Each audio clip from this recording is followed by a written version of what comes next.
तो फ्रेंड, अगर आप अपने आईडीएफसी फर्स्ट बैंक अकाउंट के साथ अपना अकाउंट खुलवाना चाहते हो, इंडिविजुअल अकाउंट खुलवाना चाहते हो, रेजिडेंट ऑफ इंडिया के लिए अकाउंट खुलवाना चाहते हो, तो आज की वीडियो में आपको बताऊंगा कि आप कैसे बहुत आसान तरीके से अपना बैंक अकाउंट खुलवा सकते हो आईडीएफसी फर्स्ट बैंक में। कैसे खुलवाना है, कौन कौन से डॉक्यूमेंट लगेंगे, कंप्लीट प्रोसेस क्या है। फ्रेंड, वीडियो थोड़ी सी लंबी जरूर हो जाएगी, लेकिन इस वीडियो को देखने के बाद आपको कहीं और जाने की बिल्कुल भी जरूरत नहीं पड़ेगी, क्योंकि मैं आज आपको प्रॉपर गाइड करके बताऊंगा, प्रॉपर फॉर्म फिल करके दिखाऊंगा, प्रॉपर कौन कौन से डॉक्यूमेंट लगते हैं मैं उनके बारे में भी आपको बताऊंगा, ताकि आपका जो फॉर्म है वो बहुत प्रॉपर वे में फिल हो सके और डॉक्यूमेंट अटैच हो सके। तो फ्रेंड, वीडियो बहुत ज्यादा हेल्पफुल होने वाली है, इसलिए आपको अपने चैनल को सब्सक्राइब कर लेना है और वीडियो को लाइक कर लेना है, क्योंकि ऐसे ही हेल्पफुल कंटेंट में बैंक के रिगार्डिंग आप सभी के साथ शेयर करता रहता हूं। चलिए फ्रेंड, शुरू करते हैं।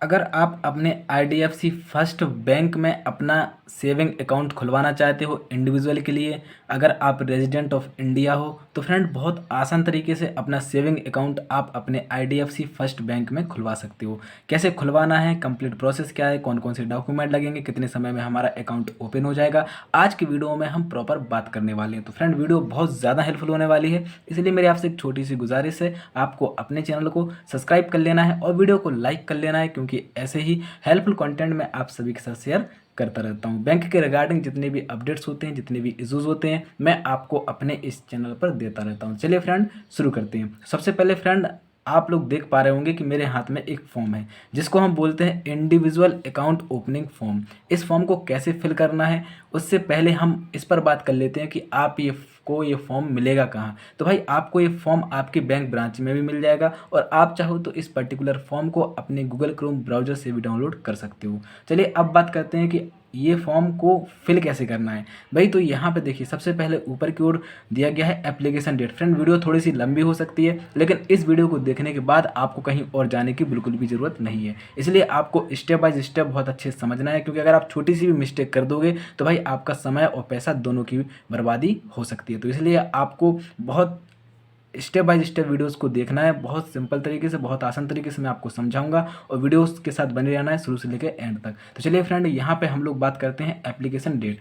एप्लीकेशन डेट का मतलब होता है कि भाई आपको डेट उस दिन की फिल करना है जिस दिन आप ये फॉर्म अपनी बैंक ब्रांच में सबमिट करोगे। बहुत प्रॉपर वे में आपको उसी दिन की डेट यहाँ पे फिल कर देना है। भाई, कस्टमर ID आपको अभी मिली नहीं होगी, KYC नंबर आपको अभी आया नहीं होगा। अगर बहुत से लोगों के साथ ऐसा भी होता है कि भाई KYC नंबर उनको जो है पहले से ही उनके मोबाइल पे आ जाता है, OTP के जरिए, कुछ भी अगर पहले से ही मतलब ऑनलाइन तरीके से अप्लाई कर चुके होते हैं, तो वो यहाँ पे अप्लाई कर सकते हैं। अगर नहीं आया तो कोई दिक्कत नहीं, आपको परेशान नहीं होना, आप दोनों पोर्शन एक खाली छोड़ देना है, ठीक है। अब आते हैं नीचे की ओर, tell us about yourself. Personal information, जिसको अपनी भाषा में बोलते हैं हम, ये आपको फिल करना है। भाई, टाइटल में आपको क्या लिखना है, जैसे कि भाई आप मिस्टर हो, मिसेस हो, आप जो भी हो, आप यहाँ पे MRS या फिर MR लिख सकते हो। उसके आगे आता है आपका फर्स्ट नेम। नाम आपको वही लिखना है जो कि आपके किसी एक गवर्नमेंट ID में दिया गया हो। ऐसा ना हो कि आप अपने मतलब से मतलब जो है कुछ भी घर का नाम लिख दिए और उसके बाद आप कह रहे हो कि भाई मेरा जो फॉर्म रिजेक्ट हो गया। तो आपको ऐसी गलती नहीं करनी है, आपको कोई भी एक गवर्नमेंट ID के आधार पर अपना नाम लिखना है। जैसे यहाँ पे फर्स्ट नेम, जैसे मान लीजिए आधार कार्ड हो गया आपका, पैन कार्ड हो गया आपका, कुछ भी आपका हो गया, तो यहाँ पे आपको प्रॉपर वे में अपना नाम लिख देना है, कुछ भी। उसके बाद आगे आता है मिडिल नेम। अब बहुत से लोग इसमें कन्फ्यूज हो जाते हैं कि मिडिल नेम में क्या लिखें। तो मिडिल नेम में जैसे भाई मान लीजिए किसी का नाम होता है पवन कुमार दुबे, तो कुमार आपका मिडिल हो गया। क्या हो गया मेरे दोस्त? कुमार आपका मिडिल हो गया। और यहाँ पे आपको मैं बता दूं कि हर एक स्लॉट में आपको आपके नेम का हर एक लेटर लिखना है। जैसे मान लीजिए मेरा नाम पवन है, तो PAWAN, इस तरीके से आपको लिखना है। मैं आपको ये भी बता दे रहा हूँ, वरना बहुत से लोग इसमें कन्फ्यूज हो जाते हैं कि भाई इसमें हम कैसे नाम डाल दें अपना। तो यहाँ पे परेशान नहीं होना है मेरे दोस्त, आपको हर एक स्लॉट में अपने नाम का हर एक लेटर लिखना है, और लास्ट नेम में आपको आपका सर नेम लिखना है। बहुत से लोग साथ ऐसा भी होता है कि भाई उनका मिडिल नेम उनके नाम में नहीं लगा होता है, तो वो कन्फ्यूज हो जाता है कि भाई मिडिल नेम में अपना सर नेम लिख दें। तो नहीं फ्रेंड, मिडिल नेम में सर नेम नहीं लिखना है, आपको लास्ट नेम में आपका सर नेम लिखना है। तो यहाँ पे प्रॉपर आपको लिख देना है। उसके नीचे आता है क्या? Date of birth. भाई, डेट ऑफ बर्थ आपकी आधार कार्ड में दी होगी, वही same to same date of birth आपको यहाँ पे लिख देना है। जेंडर में आप मेल हो फीमेल हो जो भी हो, आप यहाँ पे मेंशन कर सकते हो, टिक लगा सकते हो। नीचे आता है मैरिटल स्टेटस, भाई शादीशुदा हो या फिर आप अनमेरिड हो, मतलब अविवाहित हो या विवाहित हो, तो जो भी हो आप यहाँ पे प्रॉपर वे में मेंशन कर सकते हो। अगर आप मैरिड हो तो मैरिड पे टिक कर दीजिए, नहीं हो तो कोई दिक्कत नहीं, आप यहाँ पे भी अनमेरिड पे टिक कर सकते हो। आगे आता है सिटीजनशिप। भाई, सिटीजनशिप मतलब ये कि आप और और कहीं की नागरिकता लिए हो क्या, इंडिया के अलावा और कहीं की नागरिकता लिए हो अगर आप, तो अगर और कहीं की नागरिकता आपके पास है, जैसे अमेरिका हो गया, जापान हो गया, कहीं और भी आप रहते हो, कहीं और भी आपका घर बना हुआ है, तो वो भी आप यहाँ पे मेंशन कर सकते हो कि हाँ मैं इस कंट्री में रहता हूँ और ये मेरी नागरिकता भी है अदर में। लेकिन अगर आपको ऐसा लगता है कि नहीं यार मैं इंडिया का ही रहने वाला हूँ, लोकल का रहने वाला हूँ, तो परेशान नहीं होना फ्रेंड, आपको यहाँ पे आपके इंडियन लिख देना है, केवल और केवल इंडियन लिख देना है, कोई दिक्कत नहीं।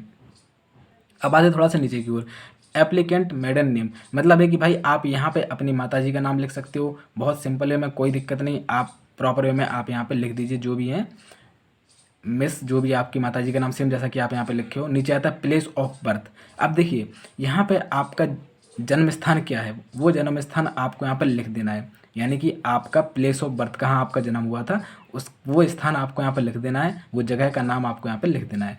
कंट्री ऑफ बर्थ, यानी कौन से देश में आपका जन्म हुआ था, भाई मतलब है कि आप कहाँ जन्मे थे, इंडिया में जन्मे थे, पाकिस्तान में जन्मे थे, नेपाल भूटान में, कहाँ आपका जन्म हुआ है, तो आप यहाँ पे लिख सकते हो भाई इंडिया में जन्मे, तो इंडिया आपको यहाँ पर लिख देना है।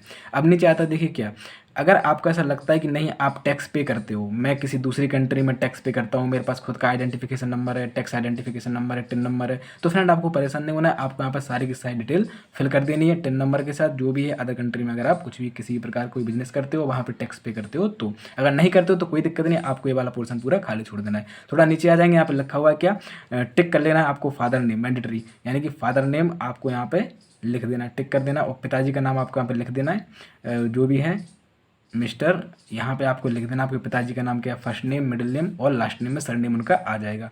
नीचे आता है मदर नेम, भाई माता जी का नाम आपको आपका लिख देना है यहाँ पे प्रॉपर वे में, जो भी आपकी माता जी का नाम है, मिस जो भी है फर्स्ट नेम के साथ, यहाँ पे middle name, last name proper way में। देखिए मैं आपको बहुत स्टेप वाइज बता रहा हूँ, क्योंकि फॉर्म भरने में बहुत से लोग यहाँ पे गलती कर देते हैं दोस्त, इसलिए आपको गलती बिल्कुल नहीं करनी है, आपको पहले इस फॉर्म को अच्छे से समझ लेना है, उसके बाद ही प्रॉपर वे में आपको यहाँ पे नाम लिखने हैं सबके। देखिए यहाँ पे ये भी लिखा हुआ है mother name as per ओवीडी no proof required, मतलब ये कोई दिक्कत नहीं, आप माता जी के नाम का कोई भी डॉक्यूमेंट आपके पास अगर नहीं भी है, कोई भी गवर्नमेंट आईडी नहीं है माता जी की, तो कोई दिक्कत नहीं चलेगा, आपसे ये कह रहा है तो आपको यहाँ पे माता जी का नाम लिख देना है जो उनका ओरिजिनल नाम है, मतलब लीगल नाम। ऐसा ना हो कि आप घर का नाम लिख दो और उनके डॉक्यूमेंट्स किसी और नाम से बने हुए, तो ऐसी गलती मत करना मेरे दोस्त, जिस नाम से उनके डॉक्यूमेंट्स बने हुए वही नाम आपको लेकर चलना है। चलिए अब आते हैं हम लोग थोड़ा सा नीचे की ओर, तो नीचे की ओर आपको दिख रहा होगा please help us the detail of one और मोर डॉक्यूमेंट्स बिलो, यानी कह सकते हैं कि आपसे पूछ रहा है कि भाई इतने सारे डॉक्यूमेंट्स आपके सामने दिए गए, इनमें से आपको कुछ डॉक्यूमेंट्स की डिटेल देना है, जैसे कि आधार नंबर हो गया,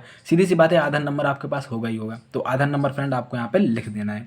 पैन नंबर भी, पैन कार्ड भी बहुत से लोग पास होता है, तो पैन कार्ड का नंबर भी आपको यहाँ पर लिख देना है। उसके बाद वोटर आईडी का नंबर भी होगा आपके पास, ड्राइविंग लाइसेंस भी हो सकता है, तो जितना आपके पास है, मतलब जितने भी डॉक्यूमेंट्स आपके पास अवेलेबल हैं उन सभी के आपको यहाँ पे प्रॉपर जो नंबर है वो मेंशन कर देने हैं, लिख देने हैं। चलिए अब थोड़ा सा नीचे की ओर और आते हैं, please complete your address mention in your officially valid document, मतलब ये कि आपको यहाँ पे एड्रेस लिखना है किसी एक गवर्नमेंट आईडी के प्रूफ के तौर पे। अब ऐसा ना हो कि आप कुछ भी एड्रेस लिख दो, तो भाई आपका वो एड्रेस आपकी कोई भी गवर्नमेंट आईडी में ऐड होना चाहिए, तभी जाके वो एड्रेस आपका यहाँ पे मान्य होगा। मतलब है कि यहाँ पे आपको कोई भी सबसे पहले एक गवर्नमेंट आईडी को सिलेक्ट कर लेनी, जैसे मैं आधार कार्ड यहाँ पे ले लूँगा, क्योंकि आधार कार्ड बेस्ट होता है, अगर आप इंडिया के रहने वाले हो तो प्राइमरी आइडेंटिटी में ये माना जाता है, तो आधार कार्ड आपको यहाँ पे टिक कर लेना है। और यहाँ पे आधार कार्ड पर आपको जो भी एड्रेस दिया हुआ है वो सारा का सारा एड्रेस आपको यहाँ पे प्रॉपर तरीके से यहाँ पे क्या कर देना है फ्रेंड, लिख देना है। भाई सिटी आपकी क्या है, लैंडमार्क मतलब है कि कोई ऐसी जगह जो बहुत ज़्यादा पॉपुलर हो, स्टेट आपका कौन सा है,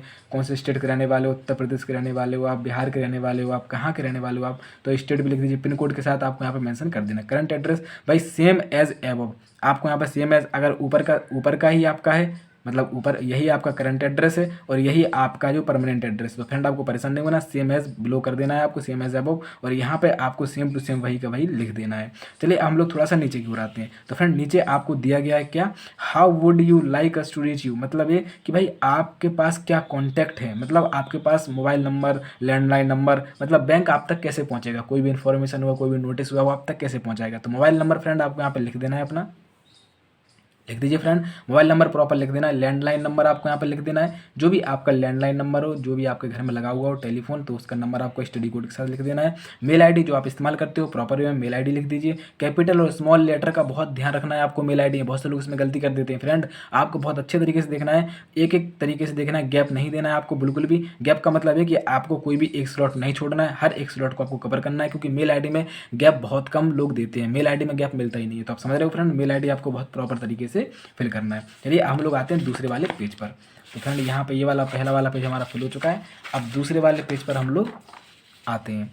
तो यहाँ पे फ्रेंड आपसे पूछ रहा है आपका ऑक्यूपेशन, मतलब है कि आप करते क्या हो। तो फ्रेंड यहाँ पे आपको परेशान नहीं होना है। आपको यहाँ पे अगर आप सैलरीड हो, किसी कंपनी में काम करते हो, पब्लिक सेक्टर में हो, गवर्नमेंट सेक्टर में हो, प्राइवेट में हो, जो भी हो, अगर आप प्राइवेट करते हो तो प्राइवेट टिक करना है। कौन सी कंपनी है उसका नाम लिख देना है यहाँ पे आपको, सेल्फ एम्प्लॉयड प्रोफेशनल। अगर आप खुद का कुछ काम करते हो, खुद का कुछ बिजनेस करते हो, आप डॉक्टर हो, चार्टेड अकाउंटेंट हो, आर्किटेक्ट हो, लॉयर हो, कंसल्टेंट हो, आप जो भी हो, आप प्रॉपर वे में यहाँ पे मेंशन कर सकते हो। आपको परेशान नहीं होना है। अगर आपको ऐसा लगता है कि नहीं यार मेरा खुद का बिजनेस है, मैं खुद संभालता हूँ, यहाँ पे मतलब हल्का फुल्का छोटा मोटा कोई बिजनेस है, तो सोल का है आपका, किसी प्रकार का है ना, पार्टनरशिप का है, कोई कंपनी आपकी चल रही है उस तरीके से, तो वो भी आपको यहाँ पे मेंशन कर देना है। एनी अदर ऑक्यूपेशन मतलब है कि आप होम मेकर हो, आप घर बनाते हो, रिटायर्ड हो, फार्मर हो, पॉलिटिशियन हो, स्टूडेंट हो, माइनर हो, जो भी हो। अगर पॉलिटिशियन स्टूडेंट हो तो भी आप यहाँ पे स्टूडेंट पर टिक कर सकते हो, कोई दिक्कत नहीं। सारे के सारे ऑप्शन यहाँ पे आपको देखने के लिए मिल जाएंगे। मतलब आपके साथ ऐसी कोई समस्या नहीं आएगी जो यहाँ पे ऑप्शन ना दिया हो और वो आप करती हो, ऐसा हो ही नहीं सकता। तो यहाँ पे आपको प्रॉपर वे में अपने अकॉर्डिंग जो भी आप हो, सोर्स ऑफ इनकम, आपके पास इनकम कैसे आती है, मतलब सैलरीड है या फिर कह सकते हैं बिजनेस है या प्रोफेशनल फीस है, आपके जो भी है तो आप यहाँ पे टिक कर लीजिए। ग्रोस एनुअल इनकम मतलब ये कि आपकी सालाना जो कुल आय है वो कितनी हो जाती है, मतलब वार्षिक आय आपकी कितनी है, मतलब साल भर में आप कितना कमा लेते हो। तो यहाँ पे आपको प्रॉपर लिख देना है कि भाई 1 लाख, 2 लाख, 1.5 लाख, जितना भी आप कमा लेते हो साल भर में, वो यहाँ पे आप मेंशन कर सकते हो। Are you P E P or related to one, यानी कह सकते हो अगर आप किसी प्रकार से कोई भी रिलेटेड हो, तो यहाँ पे आपको पॉलिटिकल तरीके से अगर आप किसी से रिलेटेड हो, या फिर मतलब जो है आप पॉलिटिशियन हो, या फिर कोई आपके संपर्क में आपके पिताजी हैं, आपके चाचा जी हैं, तो आप यहाँ पे यस कर दीजिए। अगर नहीं, आपका पॉलिटिक्स से कोई भी वास्ता नहीं है, तो आपको यहाँ पर नो पे टिक कर देना है, कोई दिक्कत नहीं फ्रेंड, आपको परेशान नहीं होना है। अब चलिए हम लोग नीचे की ओर आते हैं। यहाँ पे लिखा हुआ है क्या, which of our products would you like, मतलब कौन सा अकाउंट आप खुलवाना चाहोगे, सेविंग अकाउंट खुलवाना चाहोगे, सैलरी खुलवाना चाहोगे, सीनियर है, करंट। तो यहाँ पे आपको परेशान नहीं होना है। बहुत से लोग सेविंग ही खुलवाएंगे, तो यहाँ पे सेविंग पे हम लोग टिक कर देंगे, सेविंग पे हम लोग टिक कर देंगे, क्योंकि अधिकतर लोग सेविंग ही खुलवाते हैं फ्रेंड। तो चलिए हम लोग अब नीचे की ओर आते हैं। क्या आपको एटीएम कार्ड चाहिए, डेबिट कार्ड, एटीएम कार्ड चाहिए आपको? अगर नहीं चाहिए तो नो पे टिक करिए। अगर आपको चाहिए तो फ्रेंड आपको यहाँ पे क्या करना है, यस पे टिक कर देना है।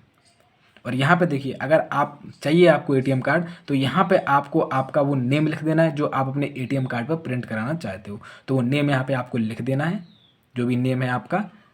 मान लीजिए जैसे कि आपका नाम पवन कुमार है, तो आप यहाँ PAWANKUMAR लिख दोगे, कोई दिक्कत नहीं। वही नाम आपके जो कहते हैं जो एटीएम कार्ड होगा वो उस पर प्रिंट होके आ जाएगा। चलिए अब आते हैं थोड़ा सा नीचे की ओर। अगर आपको ऐसा लगता है कि नहीं यार अभी मैं अपने अकाउंट का कोई नॉमिनी बनाना चाहता हूँ, मतलब अपने बच्चे को, अगर मुझे खुदा ना खास्ता कुछ हो जाए तो मेरी जो पैसा है, मेरी जो इनकम है, वो पूरी की पूरी सारी की सारी मेरे बच्चे को मिल जाए, तो फ्रेंड आप अपने अकॉर्डिंग यहाँ पे एक नॉमिनी भी सिलेक्ट कर सकते हो। Yes I want to nominate, मतलब यस पे आपको टिक कर देना है। अगर आप नॉमिनी बनाना नहीं चाहते हो तो कोई दिक्कत नहीं, आप नो पे भी टिक कर सकते हो कि नहीं भाई मुझे, मेरे घर में कोई नहीं है, मैं किसी को नॉमिनी बनाना नहीं चाहता हूँ। अगर आप किसी को नॉमिनी बनाना चाहते हो तो आपको यस पे टिक कर देना है। Customer I D, nominee name, customer ID आपके पास है तो यहाँ पे लिखिए। अगर आपके पास कोई एग्जिस्टिंग अकाउंट है, मतलब कोई पहले से आपके पास कोई भी एक अकाउंट है, तो उसकी आप कस्टमर आईडी यहाँ पे मेंशन कर सकते हो। अगर नहीं है तो कोई दिक्कत नहीं, आप इसको खाली छोड़ सकते हो। नीचे आता है नॉमिनी नेम। अब देखिए फ्रेंड, नॉमिनी नेम आप जिसको भी नॉमिनी बनाना चाहते हो, यानी कि आपका बेटा है, आपकी बेटी है, आपकी पत्नी है, कोई भी है, तो आप यहाँ पर उसका नाम लिखिए, मिस्टर या मिस करके, और उसके बाद first name, middle name, last name. सीधी सी बात है, आपका नाम, बीच का नाम और आपका सरनेम आपको प्रॉपर यहाँ पे मेंशन कर देना है। यहाँ पे आता है क्या, नॉमिनी एड्रेस। भाई आपका जो नॉमिनी जिसको आप बनाए वो कहाँ रहता है, प्रॉपर एड्रेस क्या है उसका, वही प्रॉपर एड्रेस आपको यहाँ पे लिख देना है। रिलेशनशिप विद डिपॉजिटर मतलब है कि वो आपका क्या लगता है, आपका बेटा है, आपकी सिस्टर है, आपकी डॉटर है, आपकी जो भी है आपको यहाँ पे लिख देना है। डेट ऑफ बर्थ क्या है उसकी, भाई आपको यहाँ पे मेंशन कर देना है।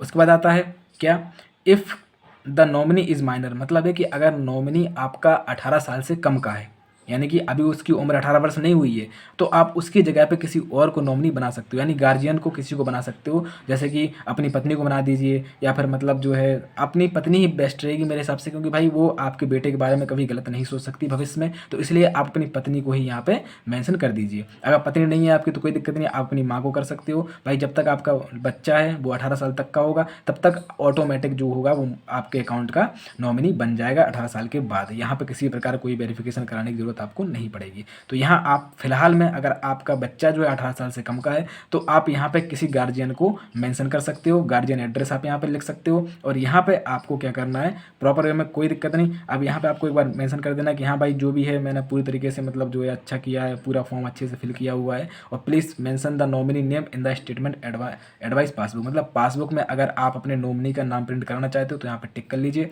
और यहाँ पे आपको आती है डेट और प्लेस। अब डेट आपको यहाँ पे प्रॉपर उसी दिन की मेंशन करनी है जिस दिन आप ये फॉर्म अपनी बैंक ब्रांच में सबमिट करो। डेट फिल कर दीजिए फ्रेंड। और डेट के बाद यहाँ पे आता है एड्रेस प्लेस, यानी कि प्लेस आप इस वक्त कहाँ पे हो वो प्रॉपर एड्रेस आप यहाँ पे लिख सकते हो, कोई दिक्कत नहीं है। नीचे आता है सिग्नेचर। भाई सिग्नेचर आपको वही करने हैं जो आप अपने अकाउंट में लगाना चाहते हो। ऐसा ना हो कि आप जल्दबाजी में कुछ भी सिग्नेचर कर दो और फिर कहो कि सर मेरे तो सिग्नेचर गलत हो गए। तो ऐसी गलती फ्रेंड आपको नहीं करना है। आपको प्रॉपर वे में बहुत सोच समझ के अपने सिग्नेचर करना है। बहुत प्रॉपर वे में सिग्नेचर कर दीजिए जो आप अपने अकाउंट में लगवाना चाहते हो। यहाँ 2 आपको विटनेस के सिग्नेचर भी ले लेने हैं, मतलब किसी को कोई ऐतराज ना हो आप किसको नॉमिनी बना रहे हो, किसको क्या कर रहे हो। अपने घर में से भी ले सकते हो, अपने परिवार में से भी ले सकते हो, कोई दिक्कत नहीं। आप उनके भी यहाँ पे विटनेस के तौर पे सिग्नेचर ले सकते हो, या फिर अंगूठा ले सकते हो अगर वो पढ़े लिखे नहीं है तो। चलिए अब आते हैं दूसरे वाले पेज पर। फ्रेंड दूसरे वाले पेज पर आएंगे तो यहाँ से पूछ रहा है कि भाई अगर आप स्वीप आउट फैसिलिटी चाहते हो तो यहाँ पे आप टिक करिए, अगर नहीं चाहते हो तो कोई दिक्कत नहीं, आप यहाँ पे इसको क्रॉस कर सकते हो। अब नीचे आएंगे थोड़ा सा, यहाँ पर दिया गया है क्या, would you like to IDFC first bank if representative to contact you and tell you about various product. मतलब ये कि आप चाहते हो कि किसी भी प्रकार से कोई दूसरे अकाउंट के साथ मुझे इंश्योरेंस मिल जाए, या फिर मेरा किसी प्रकार से कोई भी सर्विसेज है और ऑफर्स मुझे मिलते रहे मेरे अकाउंट पर, तो फ्रेंड आपको यस कर देना है। मेरे हिसाब से इसको नो रहने दीजिए, क्योंकि आप परेशान हो जाओगे। बहुत सारे आपके पास मैसेजेस आएंगे, बहुत सारी मेल आएंगी बैंक के रिगार्डिंग, जितनी भी पॉलिसीज आएंगी वो सारी की सारी आपके पास आती रहेंगी, तो आप परेशान हो जाओगे। इसलिए मेरे हिसाब से उसको नो रहने दीजिए कि नहीं भाई मुझे ये फालतू के ऑफर्स और फालतू के जो नोटिफिकेशन है वो मुझे नहीं चाहिए, तो आपको यहाँ पर नो करके रख देना है। अब यहाँ पे आपको सिग्नेचर कर देना है और यहाँ पे आपको आपकी एक फ़ोटो लगा देनी। क्या लगानी है मेरे दोस्त, आपको यहाँ पे फ़ोटो लगा देनी, पासपोर्ट साइज़ की फ़ोटो लगा दीजिए। यहाँ पे आपको आपका नेम लिख देना है, वही नेम लिखना है जो कि आप अपनी पासबुक में प्रिंट कराना चाहोगे, जिस नाम से आप अपना अकाउंट खुलवाना चाहोगे। डेट आपको उसी दिन की लिखना है जिस दिन आप ये फॉर्म अपनी बैंक ब्रांच में सबमिट करो। उसके जस्ट बगल में आता है प्लेस। प्लेस मतलब ये कि भाई एड्रेस, आपको प्रॉपर वे में एड्रेस लिख देना है। नीचे आता है विटनेस। विटनेस आप कोई भी विटनेस जो आपके अकाउंट का, मतलब आपकी पत्नी भी हो सकती है, आपकी माँ भी हो सकता है, आपके पिताजी भी हो सकते हैं, कुछ भी हो सकती है, आपको उनके सिग्नेचर ले लेने हैं या फिर उनका थंब इंप्रेशन ले लेना है अगर पढ़े लिखे नहीं है तो। चलिए फ्रेंड ये फॉर्म पूरी तरीके से आपका फिल हो चुका है। अब जो लास्ट वाला पेज बचता है उस पेज में केवल और केवल ये पूरा सेक्शन बैंक पर्पस से। किस पर्पस से है मेरे दोस्त, बैंक पर्पस से। यहाँ पे आपको कुछ भी फिल नहीं करना है। क्यों, क्योंकि अगर आप यहाँ पे कुछ भी फिल करोगे तो यहाँ पे आप गलत कर दोगे, क्योंकि ये पूरा का पूरा बैंक पर्पस से है। यहाँ आपको कुछ भी समझ में नहीं आएगा, तो ये पोर्शन आपको खाली छोड़ देना है, या आपका बैंक एम्प्लॉय आपको फिल करके देगा।